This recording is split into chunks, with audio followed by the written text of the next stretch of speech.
निश्चलता का नियम होता क्या है?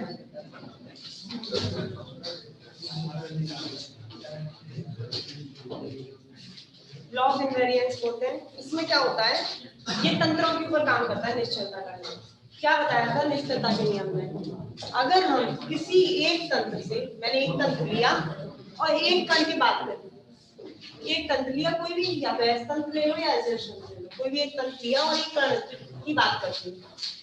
कण की सारी भौतिक राशियां, मतलब कण के बारे में ये तंत्र क्या क्या जानकारी दे सकता है, इसकी दूरी बता सकता है, इसका वेग बता सकता है, इसकी कितनी ऊर्जा है वो बता सकता है, कितना काम कर रहा है ये बता सकता है। मतलब ये तंत्र इस कण के बारे में जितनी आपको भौतिक राशियों के बारे में बता सकता है, वो जो मान बताएगा, जैसे इसने बताया इसकी दूरी इतनी है, ये इतने वेग से चल रहा है, ये इतना काम कर रहा है, इसमें इतनी एनर्जी लग रही है, जो भी सब काम बताता है ये भौतिक राशियां इस कण के बारे में जो देता है, वो बाकी तंत्र एच ले लो, तीसरा ले लो, चौथा ले लो, बाकी तंत्र भी इस कण के बारे में समान इंफॉर्मेशन देते हैं। मतलब वो जो ये बताता है वही बाकी तंत्र, आप कितने भी तंत्र ले आइए, वो सब भी इस कण के बारे में वही भौतिक राशियों के मान निकाल के लाते हैं जो आपका पहला वाला लाया था। अगर ये मान सब बराबर निकाल रहे हैं तो उसको बोलते हैं निश्चलता, उसे बोलते हैं निश्चलता। निश्चलता का मतलब होता है किसी एक कण के, क्लास में किसी बच्चे के बारे में पूछा है, एग्जाम्पल तुम्हारी क्लास का लेती हूँ, एक बच्चे के बारे में पूछा और एक टीचर आके सब उस बच्चे के बारे में जानकारी बता देता है, इसका नाम ये है, इसके घर यहाँ पर है, पढ़ने में कैसा है, उसकी कितनी परसेंट थी, कितने साल से पढ़ रहा है, ये सब बता गया। फिर बाकी जितने टीचर आते हैं उस बच्चे के बारे में समान जानकारी देते हैं जो पहला टीचर देके गया था, तो वो निश्चलता है। मतलब वो इन्फॉर्मेशन सही है उस बच्चे के बारे में, तो ये कहलाता है निश्चलता। अब आप इसके अंदर निश्चलता के दो नियम पढ़ेंगे हम, एक तो ऊर्जा का पढ़ेंगे और एक संवेग का पढ़ेंगे। कण के बारे में दो निश्चलता के नियम पढ़ने हैं आपको, एक तो इसकी ऊर्जा का और एक संवेग का। दो ही क्यों पढ़ते हैं, बाकी क्यों नहीं पढ़ते?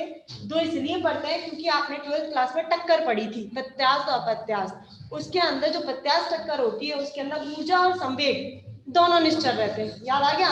प्रत्यास्थ जो टक्कर होती है उसके अंदर क्या निश्चल रहता है? ऊर्जा रहती है, संवेग रहता है? भूल गए। ऊर्जा निश्चल रहती है, संवेग परिवर्तित होता है। तो आप केवल दो ही निश्चलता के नियम पढ़ते हो, या तो संवेग का या ऊर्जा का। तो आप निश्चलता वो होती है, भले इसका संवेग ज्ञात कर रहे हो, ऊर्जा ज्ञात कर रहे हो, कुछ भी, मैंने बोला दो राशियां नहीं, भौतिक राशियां जितनी भी आप पढ़ते हो सारी राशियां, अगर एक तंत्र उस कण के बारे में जो सारी भौतिक राशियों की जानकारी देगा, वही बाकी तंत्र भी समान जानकारी देते हैं उस कण के बारे में, इसे बोलते हैं निश्चलता, उसे बोलते हैं निश्चलता। अब नियम पढ़ने हैं निश्चलता के, तो आपके सिलेबस में दो नियम पढ़ने हैं, एक तो निश्चलता की ऊर्जा का पढ़ना है और निश्चलता की संवेग का पढ़ना है, ये दो पढ़ेंगे हम। लेकिन निश्चलता होती क्या है? एक ही जानकारी मिलना किसी एक कण के बारे में, और कोई भी दे, कितने भी तंत्र दे उसके बारे में जानकारी, वो सब समान जानकारी दे रहे हैं, तो वो निश्चलता है। और नियम तो बहुत सारे होते हैं, लेकिन आपके सिलेबस में दो पढ़ने हैं तो वो दो ही पढ़ने हैं। लिखिए निश्चलता का नियम। यदि किसी, हाँ, निश्चलता का नियम डालिए, उसके अंदर लिखिए यदि किसी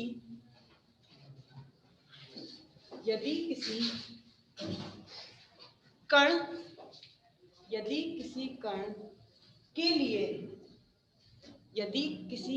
के लिए भौतिक राशियों का मान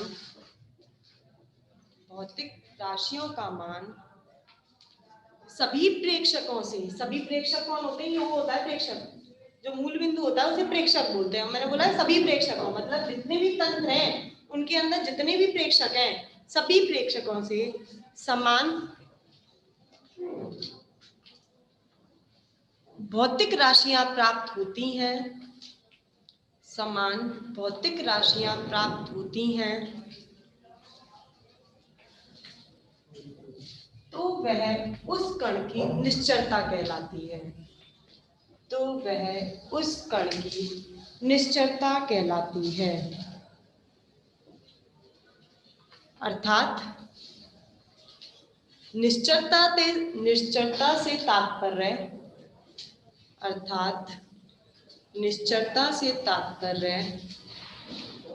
सभी निर्देश तंत्रों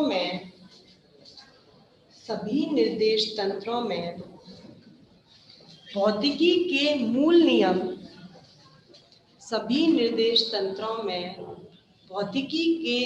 नियम यथावत लागू होने चाहिए।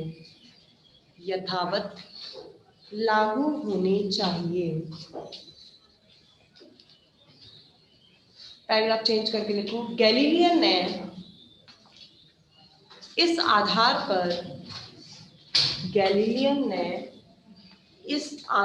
पर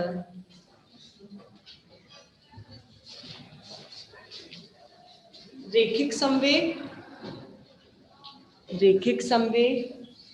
एवं ऊर्जा की निश्चलता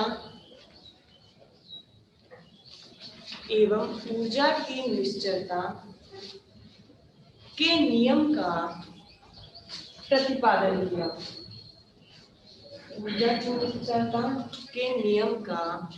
प्रतिपादन किया।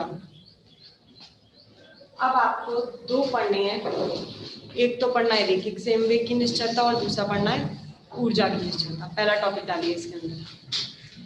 रैखिक संवेग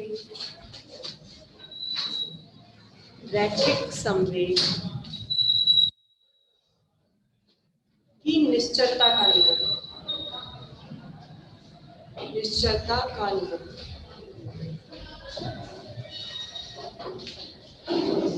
अब हमें पता है रैखिक संवेग निश्चलता हम कहाँ पढ़ते हैं? टक्कर के अंदर। टक्कर में पढ़ते हो। अब आपको रैखिक संवेग की निश्चलता जो पढ़नी है वो टक्कर में पढ़नी है। टक्कर करवानी है। कैसे टक्कर करनी है?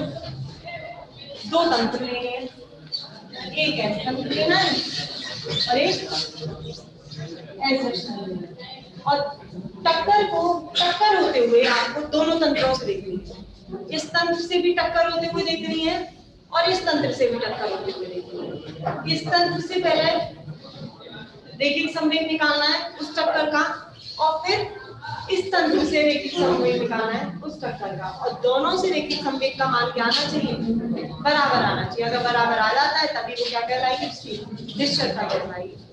चलो टक्कर करवाते हैं। मैं जो कण बनाऊंगी वो इस तंत्र के अंदर है ना इस तंत्र के अंदर है? टक्कर कहीं दूर हो रही है, हम दो गाड़ियों में बैठ के वो टक्कर देख रहे हैं। समझ आ गया? टक्कर कहीं दूर हो रही है, दो निर्देश तंत्र है, एक गाड़ी ये रही एक गाड़ी ये रही, दोनों गाड़ियों में से बैठ के आप उस टक्कर को देख रहे हो।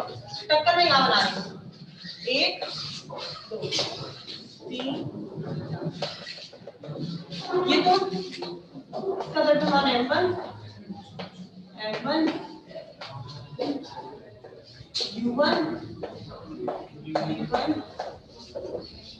u1 u2 v1 v2 तो है आपका S तंत्र के सापेक्ष में, S तंत्र के सापेक्ष में u1 डैश